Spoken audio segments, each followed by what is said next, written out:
cooked by world-class chefs and delivered frozen, ready to eat within minutes and no commit. Welcome to the one-shop gourmet food delivery, specializing in affordable options to eat right and feel great. 100% satisfaction guaranteed. Every ingredient is handpicked to the highest standard. And why you should buy from homebistro.com? Restaurant quality made with natural ingredients delivered right to your door. Overnight shopping is available. Diabetic, paleo, heart health, and vegetarian options to eat. Doing business since 1999. Courteous, knowledgeable, and professional support. Complete PCI compliant SSL security ordering and great meals. Choose from some of my favorite dishes: the Mediterranean chicken with orange honey sauce, the charbroiled chicken romesco, or the grilled chicken breast with sweet and spicy vegetables. No matter what you choose, you can't lose with homebistro.com. Eat great, feel good, and save some money with homebistro.com. Hit the link in the description section below for more information.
What's up, fam? How y'all doing? Welcome to another installment. Welcome to another installment of TSC Unleashed. We in the building. Big ups to the family members in the live stream that's joining us today. Back at it on TSC Unleashed Friday edition, man. Past week it's been kind of busy, family. We have to apologize for TSC Unleashed. We had to pull it. We had several really big projects that we were working through completion. A lot of those projects are completed or at the back end of that completion. And we had to just kind of delegate our resources toward getting those completed. But once again, I'd like to thank all the family members for your support in the Patreon, the YouTube members, and everything that you guys have been doing to help out. Of course, we know the Sports Coma app is available on Android. That's right, you can go to the Google Play Store and and simply put in the Sports Coma app and download that thing on your Android phone today. And just to let the family members know, the iPhone version will be available, I'll say next Friday, not today, next Friday. So we'll be looking out for that. We'll keep you updated on that. And also, you can, if you're a guy, if you're a Fire Stick or Roku, the PRO Media Network is in the building. The PRO Media Network channels are available now on Roku and Fire Stick. So look us up, Pro Media Network on Roku and Fire Stick. We in the building. Big ups to the rest of the family members in the live stream tower. Who that to you, baby? Brother Jerry, Brother Jamal, Ryan. Who else we got? And Marty Frost. Big ups to you, fam. Good to see you in the chat. Travis 504. KB. What's up, KB? Daniel. Who that to you, Daniel? Good to see you, fam. Thank you for joining us today. And in this edition of TSC Unleashed, for those who don't know what TSC Unleashed about, we cover sports and news items of the day outside the Black and Gold Nation. But we're going to bring in my co-host on this thing. I'm Big Q, of course. We're bringing the co-host, Uncle Mozzy is in the building. Uncle Mozzy, are you with us, fam? Yes, I am back. I am back after a long-awaited needed hiatus. I am back. Uncle Mozzy's in the building and ready to talk some sports news today. We have 4 topics of discussion for this edition of TSC Unleashed. We'll start it off. We'll talk about the NBA, discussing starting the regular season, starting this season at Christmas. You know, of course, we know that the draft will be mid-November, and it's kind of crazy. The season just ended, and we'll have an expedited off season into the. It's just amazing how this is all going, man. But we'll talk about that news as well. We'll talk about Stan Van Gundy becoming the coach of the Pelicans. We'll talk about that today. We'll address that here, and of course, the Pelican post-game report will be later on tonight on the Pelican post-game report channel. So if you want to subscribe and you're a Pelican fan and you want that real Pelican conversation, join our Pelican post-game report channel. The link is in the description section. As DC will chime in, we'll have some more news on Stan Van Gundy as well on tonight's show. We'll get into some NFL discussion, 2 wide receivers in particular, and what's going on. We're talking about Antonio Brown and Dez Bryant. We'll talk about that on the show. Without further ado, we'll get off into it. Now, starting off, man, the first thing, NBA sources saying NBA discussing changes for the 2020-21 season, including Christmas start and fewer than 82 games. And they've kind of been pushing this for a while, getting, a shorter amount of time as they try to get back to their regular schedule. The NBA's Board of Governors is meeting Friday, and discussing possible changes to plans for the 2020-2021 season, including starting as quickly as possible, playing fewer than 82 games, and not waiting for fans to be permitted to all league arenas. Now, there's been some discussion among others about starting as soon as Christmas Day to take advantage of the historical primetime NBA showcase, sources said. Numerous teams contacted by ESPN over the past several days weren't sure if such a timeline was feasible. Others have been pushing for a start around Martin Luther King weekend in January. Now, just last month, NBA Commissioner Adam Silver said the goal for us for next season is to play a standard season, 82 season game and playoffs in home arenas in front of fans. As with so much during the C-19 pandemic, such plans are constantly in flux. Now, that course could be ultimately be followed by, in recent days, the governors have pivoted and began considering a quicker timeline. Others continue to want to hold out for fans to be permitted into new arenas. Now, the league also continues to discuss the tournament and play-in scenarios that the NBA has been long planning to use in its upcoming 75th anniversary season in 2021 and 2022. Now, to experiment with new revenue-generating formats, however, after using a play-in tournament in the Orlando bubble, the league could revisit the option for next season. Any agreement between the governors on the course for next season would have to be taken into consideration by the National Basketball Players Association for approval. The two sides have met several times since the conclusion of the finals to discuss the financial and scheduling conflicts that wait ahead. October 30 is setting to be a key date. The NBA and the NPBA agreed that that would be the deadline to complete all ongoing discussions on modifications for the collective bargaining agreement for the 2020-2021 season, a date that requires the league or the union to provide a 45-day notice if either decides to terminate the CBA, a scenario that sources continue to believe is a remote possibility. So with all that being said, and all the ongoing talks, Uncle Mozzy, what do you think about the NBA expediting its a new season start and moving close to like a Christmas time frame to get the league back started again? What you think about that? Well, it's pretty much the same thing that we had not going into the bubble, but with the NFL experience. Now, the question is, what type of wear and tear is that going to be on the bodies of some of the older players? LeBron going into year 18. A lot of the older players, if you're talking Paul George, you're talking Kawhi Leonard and those arthritic knees, man, that's a very needed break when you're talking July to maybe September or early October before the preseason starts. Doesn't sound like a lot, but it is a lot. So now you're coming off of this October run in a bubble where it's isolated. So it's not like people have been able to get the best care or the best trainers or the best medicines. They haven't had access to that. They've been literally trapped in a bubble from June to at the latest October. But most people, most of the competitive teams, they hung around there till, late September, mid to late September. So to restart in December might be a bit of a rush. I understand the economics behind it, but if it were me, I would probably start off with an a blind all-star in February and then kick it off in February, and then I would run it a condensed schedule from like February to August, then try to shoot for that restart in October of 2021. That's just my personal thoughts on it. Yeah, it's interesting, man. The NBA trying to get it back going, get it started as soon as possible, get that money swimming again. Of course, we know the Lakers won the NBA Finals. LeBron got another championship piece with the help of Anthony Davis, and we know that the next big shooter drop for the NBA is the upcoming draft in November. After that, you got you're looking at the free agency period as well. So it's going to be very unique to see it happen that fast, but we'll monitor the situation. Other news on the NBA front, as far as the Pelicans are concerned, that's right, Stan Van Gundy named head coach of the Pelicans. This happened several days ago. We covered it on the Pelican post-game report. He'll be named the head coach of the Pelicans. And of course, Stan said, "I'm excited to join a talented New Orleans team."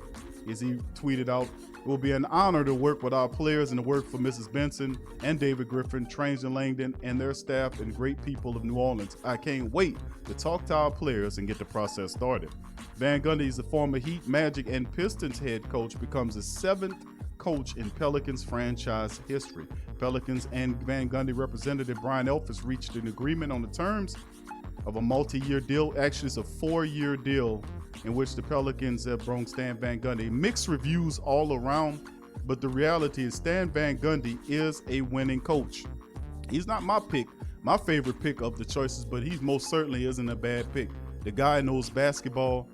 He got about a lifespan of about 4 years in terms of being with your team before his personality wears on you. And that's pretty much the length of the contract. But the other issue is who will be the assistant coaches. Now, there are rumors about Ime Udoka, who spent a lot of time with Greg Popovich as an assistant down there. And of course, my call is Will Weaver, who is Trajan Langdon's favorite pick for the head coaching job. This coaching hire smells like David Griffin more so than it does Trajan Langdon, in my opinion. Uncle Mozzy, what is your thought process on Stan Van Gundy? I know you were jumping at the bit to get on this topic. What is your thought process on the Pelicans giving Stan Van Gundy a 4-year contract to be the head coach of the Pelicans? I think that's awesome, and I'm gonna have to go back up the show files because I definitely have receipts when I mentioned both of the Van Gundys. Obviously, I won't get my due credit on this show because we all know how these people are, and they all want to jump on Uncle Mozzy for his wizardry-like predictions. But he was always on my hot list. Y'all were talking about Tyronn Lue and this one and that one and Phil Jackson and all these, but I'd have definitely took the Van Gundys, either one of them, Jeff or Stan. The NBA royalty, I think it's a great look. He's had tons of success with less talented teams out in Orlando. Developing young talent seems to be a niche for him. I think it's a really good fit, especially for some of the players that lack the self-confidence like Lonzo, A couple of the players coming off the bench. Now we just gotta, kind of formulate that and shore that up. And I think we'll be smelling like roses. I think this is a great pick. I think the attitude is reflective of the players. He's always been a player's coach until he wasn't. You know how that goes. Like you said, 4 or 5 years, and then the toxicity level is just off the chart. But I think that has a lot to do with the winning, because it didn't seem that bad in Orlando until Dwight was ready to get out, and then everybody, kind of crashing down. But the talent pool was far less concentrated than we have here in New Orleans, and he was able to take that team all the way to the finals. Although it be in the East, but he did have the success with a much less talented team. That was pretty much all Dwight Howard's team at that point, with a few role players. But I mean, we could duplicate that over here. I'm all for it. Van Gundy's 61 years old. You can call him the anti-Elvin Gentry. 523 wins against 384 losses. So the man is a winner at the head coach level. Can't ask. I mean, you could want a flashier coach. I wanted Mark Jackson, but as we revealed on the Pelican postgame, blackballed. He's blackballed. No doubt about it. He couldn't get one interview. How you tell me that Mark Jackson couldn't get one interview, but Stan Van Gundy and his brother, who haven't coached in years, got it all of a sudden are head coaching leaders and contenders. Mark Jackson, not even one interview. Come on, man. The Van Gundys are NBA royalty. They got titles. I mean, finals appearances under their belts. I mean, they're a winning franchise. It wasn't like they got swayed to go coach. You know what I'm saying? Like that. Then you kind of raise an eyebrow. Like, what are you doing? You stupid, black, burnt, crispy. Then you got to ask questions if they go get Benson and drag him into the front office. But I mean, the Van Gundy's are all right. I know. I mean, it's a good signing in terms of you got a guy that does have a winning record, 523 against 384, 57, almost 58% winning completions. Can't complain about that. 48 and 43 in the playoffs, for a 53% winning percentage in the playoffs. So he has a winning record in the regular season as well as in the playoffs. And like you said, I agree with your analogy about taken less talented teams further. Pelicans have a lot to work with. He's a defensive-minded guy that really preaches defensive-based principles. He's a good mind, and I just want to see who the assistant coaches will be. But Van Gundy wasn't my favorite pick, but it definitely could work if you think about it over the long duration. But the question now becomes who will become the assistant coaches to Stan Van Gundy after his 4-year tenure has completed. And I think that'll be probably Will Weaver as the top assistant. It's got to be Will Weaver in there. He has to be. We'll monitor the situation and keep coming up with it, but there it is. Anyway, let's move on to the next topic of discussion. We're going to get into some NFL news now. We're going to talk about 2 wide receivers in the NFL. Baltimore wide receiver, Baltimore planning to sign Dez Bryant to the practice squad. How about that? Dez Bryant is about to catch on with the Baltimore Ravens. This is an article from NFL Network. They dropping it as they saying Dez Bryant's another workout schedule with the Ravens. The plan is for this to end with a contract. Ian Rappaport reported that the Ravens plan to sign the wide receiver to a practice squad if the workout goes well and he passes the physical. Bryant worked out for the Ravens back in August, but no deal came to fruition. This week's check-in hopes to bear fruit. Former Dallas All-Pro hasn't played in a regular season game since 2017. The Cowboys cut him in spring of 2018. He signed a 1-year deal in New Orleans. Never got to the field. 2 days after that, towards a kindergarten attendant, that was a done deal. He sat out all of 2019. And from what I've researched, he's 100% healthy and ready to get back on the field. Although he's 31 years old, he had no designs or plans to retire, and he was trying to work his way back toward Dallas, but ultimately looked like the Ravens will be a better spot. Now, the Ravens have been in the market for a veteran wide receiver since the offseason, but it's decided to see what the young players brought to the table this season. Baltimore's passing game has been hit or missed through 6 games. Marquise Brown leads the Ravens with 26 catches for 376 and 1 touchdown. The next one is Ravens' Willie Snead, who has 11 grabs for 149. So they're looking for Dez to come in and contribute. And if healthy, Bryant could offer Lamar Jackson a veteran possession receiver for the Ravens. Also, they're looking at signing Dez. They also traded for Yannick Ngakoue from the Vikings, so the Baltimore Ravens are putting something together at mid-season almost as they look for an aspiration to push toward a Super Bowl berth. Uncle Mozzy, Baltimore Ravens, once again, Dez Bryant. They acquired Yannick Ngakoue from the Minnesota Vikings, who acquired him from the Jaguars. Baltimore with Dez, what it looks like. Well, Baltimore with Dez, you knew he would eventually get a job somewhere. Baltimore's trying to stack the deck. They got a no plan B type philosophy. So I mean, in focusing and honing in on a no plan B type philosophy, one can only expect that they did this as a pure power move, especially to help strengthen them up in the red zone and take some of the I guess the extra pressure. They haven't been getting the same results they got out of Mark Ingram last year. He has not been the dominant back, much to my chagrin, because I was always a big Ingram fan.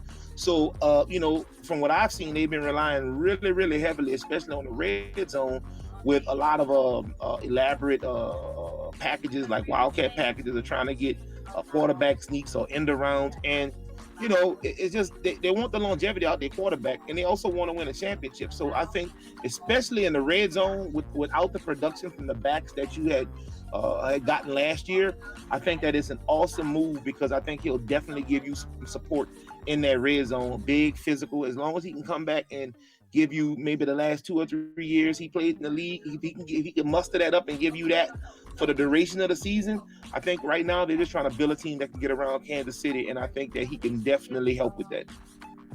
Yeah, that's going to be interesting to see Dez Bryant. According to various reports and the social media, he's healthy. We'll see if he can pass the test. But this is big moves as Baltimore builds its offense and defense, and maybe you need to take notes. Moving to the next wide receiver discussion is, as this NFL news we were covering seems to be wide receiver related, Antonio Brown. Who? Antonio Brown. That's right. Antonio Brown is back in the discussions. Of course, he has, 2 weeks left, I think it is, before he's eligible to return, before he comes off that list, maybe another week or so, I want to say. A few months after speculation and rumor, the Seahawks have persistently been linked to free agent. Of course, you heard that Russell Wilson spoke about him being, he can, it would be a good landing spot for AB, and there were talks and discussion rumors before all of this occurred.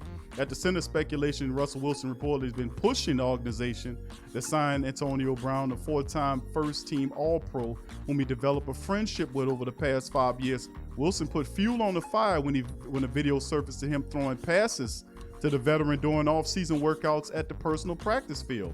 On Wednesday, Wilson was pressed about Seattle's apparent interest in Brown, including his thoughts on potentially adding a teammate to the locker room who's been mired in serious legal issues, including accusations of sexual assault for the better portion of the past couple of years.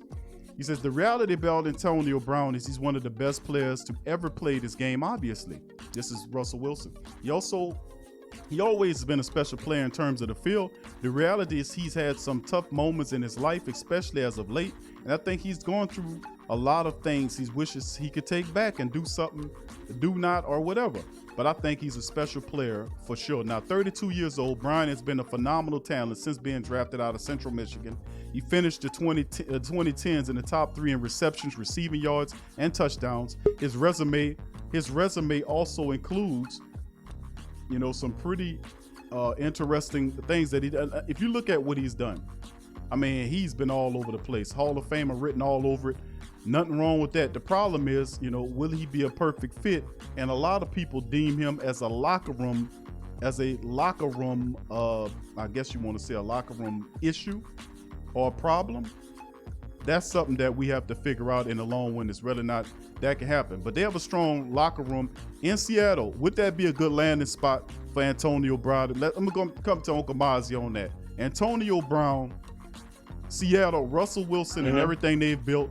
Now they have DK Metcalf there and a few other really good players. Man, but that gives that Super Bowl-esque level if he could keep his head above. What's your thoughts on Brown joining Seattle and Russell Wilson? That offense? Well, I think it really depends on what AB we get mentally. If we get the humble guy that, and I think that suspension kind of made him understand that these people aren't playing with him. I think he understands that the NFL was around 50 years prior to him in its current form, and it'll be around 50 years after him. 100 years, I'm sorry. In his current form, it'll be around 100 years after him. I think he finally got the picture. He hadn't been blazing social media since the time he worked out for the Saints, which was maybe beginning of the year. That could have been a result of COVID, but I mean, beginning, middle, for further towards the beginning of the year when he worked out with the Saints was the last ill thing he had to say was, if I'm not mistaken, just quoting him, not verbatim, but paraphrasing him. It was just a game for him, or it was just a chance to showcase where he was at for everybody else, a real suitor, or paraphrasing. It was something along that order. And we all kind of looked at him with the gas face and like, I can't believe you still, on the same type of trippy stuff, after all that's already happened to you. But lo and behold, he is. And I mean, at the end of the day, that's what got him in the position that he's in currently. So we'll just have to see whether or not he's grown up and he's ready to put on the big boy drawers or the big boy socks or the big boy shoes and try to reignite his career and go out with a bang, because he's got way less in front of him than he does behind him. So I think that I hope that anyway he realizes his NFL mortality and understands that inshallah he's got another 40-50 years left to go on this floating rock or better. And the football is only going to be around for another 3 to 5. So, I mean, you're going to have to figure out something to do for the duration of it. And you're going to have the money to do it. So, in understanding that, hopefully he understands that. I think Seattle will be a great fit. It's a great culture, great fan base, awesome NFL best quarterback at this point in time. I don't care what you're saying about Breeze or Brady or Mahomes. I love Russell Wilson. I love what he's been able to do in his career. The ups and downs, he's been able to maintain it all, and consistently, from start to finish. It wasn't like Drew came in the league, we didn't even know Drew Brees existed for the first 6 years of his career. Tom Brady came in the league for the first year or so, we didn't even know he existed. Russell Wilson since day one has been the guy. Kind of mad because he beat out my guy Matt Malk that went up to from LSU, beat him out, went for the starting job, and I never heard of him. I was like, who? Then researching him, understanding his talents with baseball and a couple of things that he had going. I understood he was the guy. And him with AB and the rest of the stuff they're putting together out in that Seattle, man, it's gonna be hell to tell a captain come January, February if this team stays healthy and they sign AB and AB is doing the right thing. AB and listen, AB and with DK Metcalf, are you kidding, man? I mean, Russell running around back there. And then with Baltimore doing, man, these guys are setting up something phenomenal. It's gonna be something serious, bro. Seattle, a lot of people not looking at them like that, and they've been, kind of unelite. But listen, Seattle's making noise, Baltimore's making noise. We got to keep an eye out on those guys. Now moving to the Saints, Uncle Mozzy. Today, and this was released, man, what was a conference, maybe like an hour. So Emmanuel Sanders placed on our wide receiver. Emmanuel Sanders, the super slick veteran that we signed, came over from the 49ers, is placed on the COVID list, C-19 list, and will not play Sunday. And this is some of the news. It's covered by NOLA.com. It's saying Sanders has been placed on the C-19 list and will not play against the Panthers, as Peyton confirmed that this afternoon. Sanders practiced with the team Thursday, but he was not present during the open period of practice for Friday.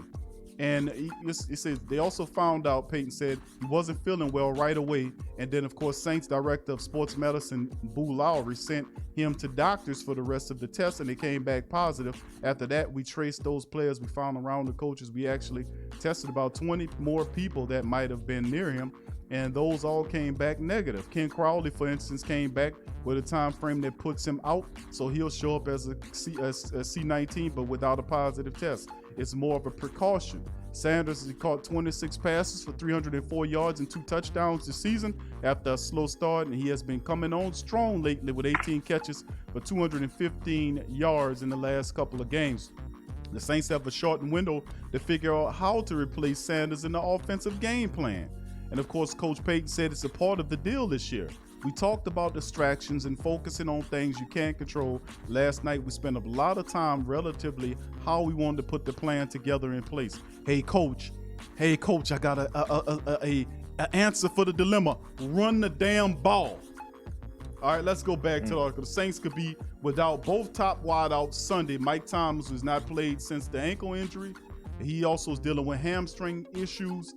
And then there's a lot going on. So without Mike, without Emmanuel, Third wide receiver is Traquan Smith. Marquez Callaway, they're very young wide receivers. Deontay Harris should be good to go as well. You could Benny Fowler is interested. He was on the injury list. He could help if he's not hurt, but he was DMP'd on the. We have to check the latest injury report and all that kind of stuff. But it's looking kind of tough.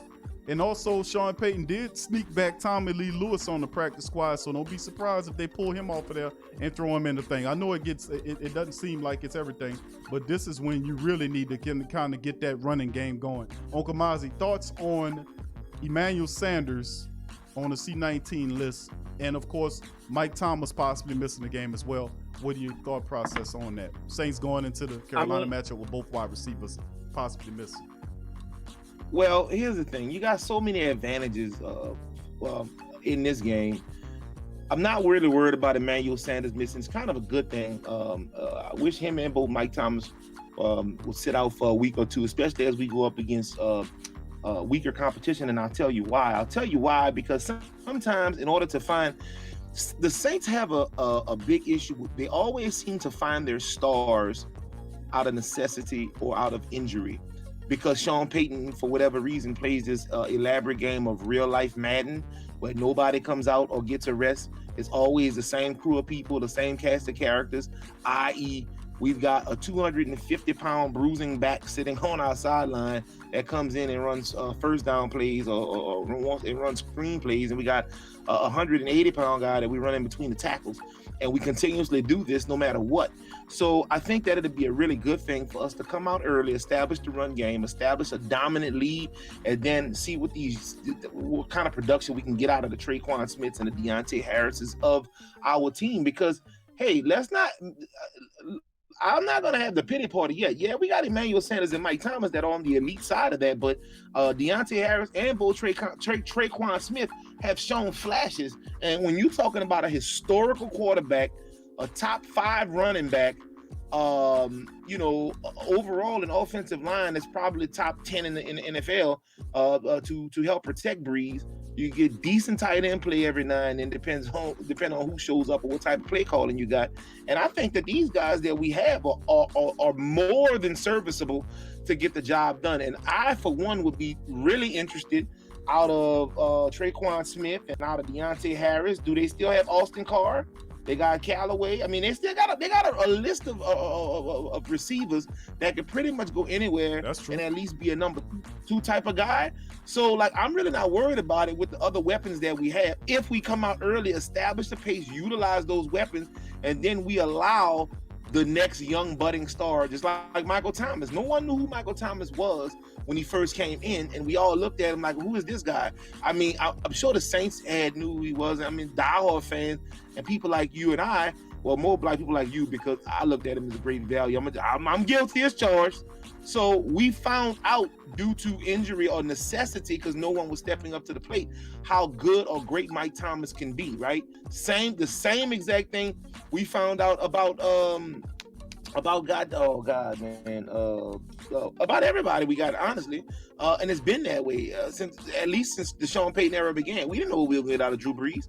He had been in San Diego 5-6 seasons by that point, and he was a C+ B- quarterback at best, coming off of a shoulder injury that at that time was kind of one of those things that could go either way. It could be career ending, or you can bounce back all the way, but there was no middle ground.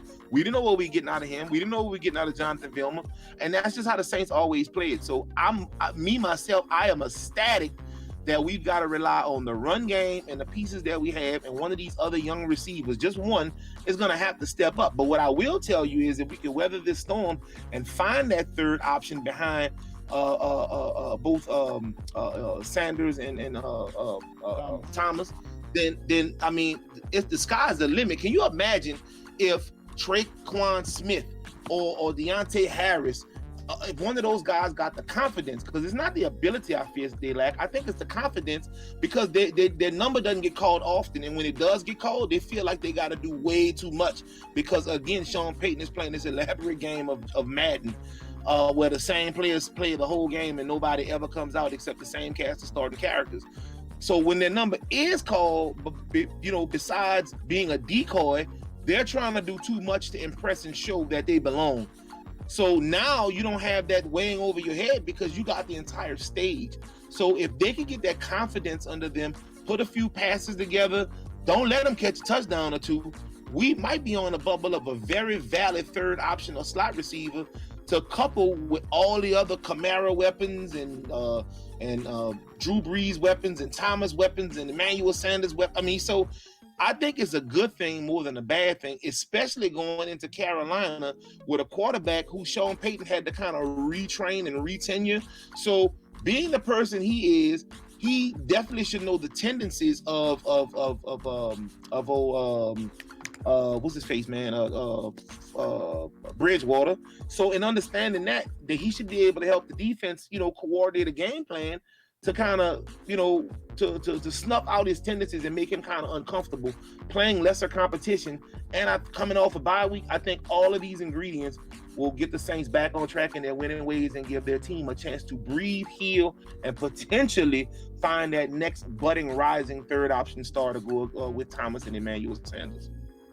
Yeah, that's true. We do have a lot of veterans. You did mention Austin Carr is there, Tommy Lee Lewis. And also, if they want to get a bigger red zone weapon in Jawan Johnson, he's there as well. So the team does have guys they can reach to. They're not really big name guys, but guys that are familiar with what Sean Payton's doing. If Benny Fowler's not good to go, I know he's on the injury report. Also, you could have an Austin Carr site, and that's very true. Uncle Mozzy well said.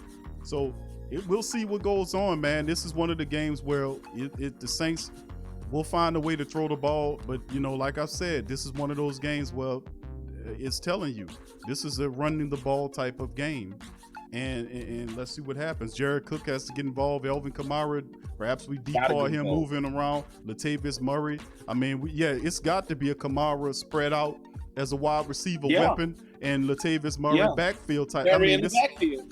Exactly. That's got to be with it. We're not hurting at all. We're not hurting. We have too much talent, and I think sometimes that's the problem. Because I got all kinds of fast cards.